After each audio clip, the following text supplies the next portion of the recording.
Saudara-saudari terkasih di dalam Tuhan Yesus Kristus, semoga kita semua dalam keadaan sehat bersama keluarga.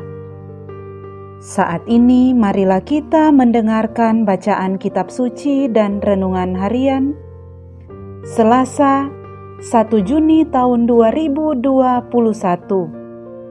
Bacaan pertama, bacaan dari kitab Tobit. Pada malam sesudah menguburkan jenazah, aku Tobit membasuh diri. Lalu aku pergi ke pelataran rumah dan tidur dekat pagar temboknya.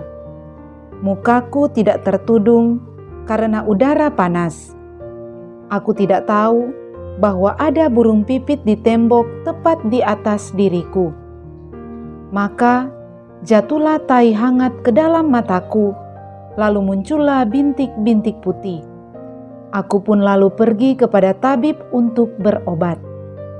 Tetapi semakin aku diolesnya dengan obat, semakin buta mataku karena bintik-bintik putih itu, sampai buta sama sekali.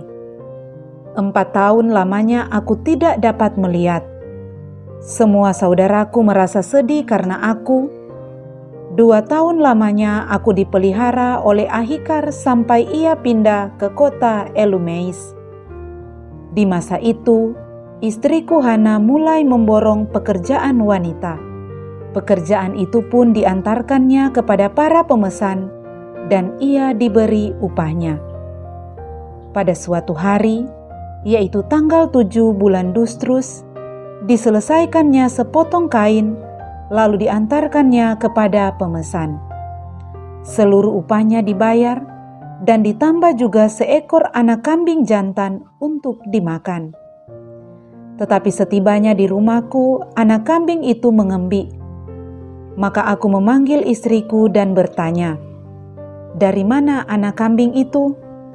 Apa itu bukan curian? Kembalikanlah kepada pemiliknya, sebab kita tidak boleh makan barang curian." Saud istriku, "Kambing itu diberikan kepadaku sebagai tambahan upah." Tetapi aku tidak percaya kepada istriku. Maka kusuruh dia mengembalikan anak kambing itu kepada pemiliknya. Karena perkara itu aku sangat malu karena istriku. Tetapi dia membantah, katanya, "Apa gunanya kebajikanmu? Apa faedahnya semua amalmu itu?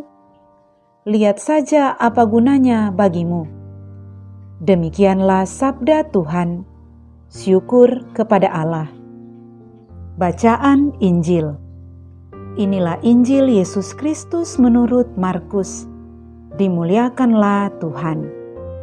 Pada waktu itu beberapa orang Farisi dan Herodian disuruh menghadap Yesus untuk menjerat dia dengan suatu pertanyaan. Orang-orang itu datang dan berkata kepadanya, "Guru, kami tahu Engkau adalah seorang yang jujur. Engkau tidak takut kepada siapapun, sebab Engkau tidak mencari muka, tetapi dengan jujur mengajarkan jalan Allah. Bolehkah kita membayar pajak kepada Kaisar atau tidak?" Tetapi Yesus mengetahui kemunafikan mereka, lalu berkata kepada mereka, "Mengapa kalian mencobai aku? Tunjukkanlah suatu dinar untuk kulihat." Mereka menunjukkan sekeping dinar. Lalu Yesus bertanya, "Gambar dan tulisan siapakah ini?" Jawab mereka, "Gambar dan tulisan Kaisar." Maka Yesus berkata kepada mereka, "Berikanlah kepada Kaisar apa yang menjadi hak Kaisar, dan kepada Allah apa yang menjadi hak Allah." Mereka sangat heran mendengar dia. Demikianlah Injil Tuhan. Terpujilah Kristus. Saudara-saudari terkasih di dalam Tuhan Yesus Kristus, renungan kita di saat ini diberi judul Hak dan Kewajiban Umat Beriman. Saudara-saudari terkasih, semenjak kita duduk di bangku SD, kita sebagai murid telah diajarkan untuk mengetahui 2 hal penting dalam kehidupan kita sebagai makhluk sosial, yaitu hak dan kewajiban. Sadar ataupun tidak, kedua hal ini sudah ditanamkan oleh guru kita, bahkan orang tua kita, semenjak kita masih kecil. Setiap orang sebagai makhluk sosial mempunyai hak untuk mendapatkan atau berbuat sesuatu. Akan tetapi, ia juga harus melakukan apa yang menjadi kewajibannya. Keutuhan dan keseimbangan seseorang sebagai makhluk sosial terletak pada kedua hal ini. Saudara-saudari terkasih, pada bacaan pertama kita hari ini, bercerita tentang Tobit yang mengalami sakit buta yang dideritanya. Tobit memang buta matanya, namun mata hatinya terbuka lebar, sehingga ia tahu membedakan apa yang seharusnya menjadi upah atau hak istrinya, dan apa yang tidak seharusnya atau bukan menjadi upah atau hak istrinya. Saudara-saudari terkasih, pada bacaan Injil kita hari ini, mengisahkan bagaimana seseorang dapat mempergunakan hak dan kewajiban dalam hidupnya. Hal ini dipergunakan oleh orang-orang Farisi untuk menjerat Tuhan Yesus. Dalam bacaan Injil hari ini dikatakan, apakah boleh membayar pajak kepada kaisar? Inilah pertanyaan yang diajukan oleh orang-orang Farisi. Pertanyaan yang menurut mereka dilematis untuk dijawab oleh Tuhan Yesus. Mereka berpikir, jika Tuhan Yesus memihak kaisar, berarti mengkhianati Israel. Dan jika memihak Israel, berarti Tuhan Yesus menentang kaisar. Akan tetapi, kenyataan berbicara lain dengan jawaban yang diberikan Tuhan Yesus, sehingga mereka semua menjadi heran ketika mendengarkan jawaban Tuhan Yesus. Tuhan Yesus berkata kepada mereka, "Gambar dan tulisan siapakah ini?" Jawab mereka, "Gambar dan tulisan kaisar." Maka Tuhan Yesus berkata kepada mereka, "Berikanlah kepada kaisar apa yang menjadi hak kaisar, dan kepada Allah apa yang menjadi hak Allah." Dari jawaban yang diberikan Tuhan Yesus, terkandung dua hal yang penting, yang tidak disadari oleh orang-orang Farisi dan para musuhnya. Yang pertama, Tuhan Yesus memberi penghargaan kepada setiap penguasa. Yesus sebagai anak Allah memberikan penghargaan kepada hukum resmi. Yang ada dan kuasa menurut Allah tidak akan bertentangan dengan kuasa Allah, tetapi sebaliknya mendasarkan diri pada Allah.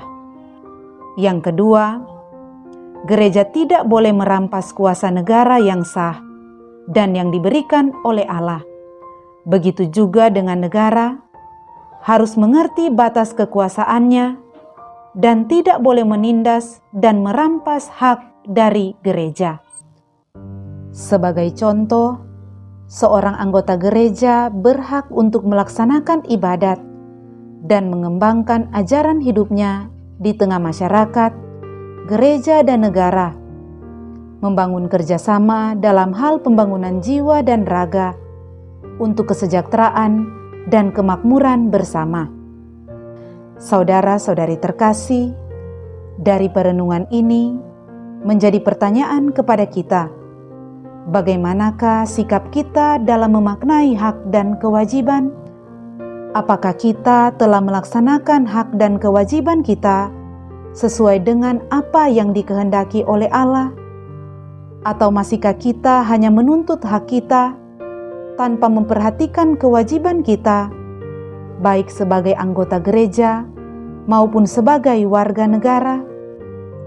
Bacaan kitab suci dan renungan hari ini memberikan pesan kepada kita bahwa Tuhan Yesus membuka mata hati kita untuk tahu dan sadar membedakan apa yang menjadi kewajiban kita terhadap Allah dan sesama, serta apa yang menjadi hak Allah dan hak orang atau sesama kita.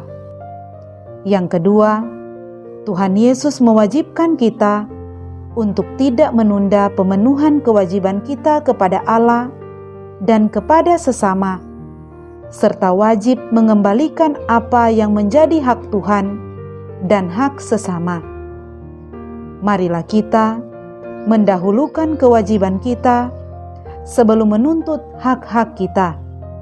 Semoga kita menjadi umat beriman yang melaksanakan hak dan kewajiban kita dengan seimbang, seperti yang dipesankan oleh Tuhan Yesus dalam Injil hari ini. Semoga Tuhan menolong kita. Amin.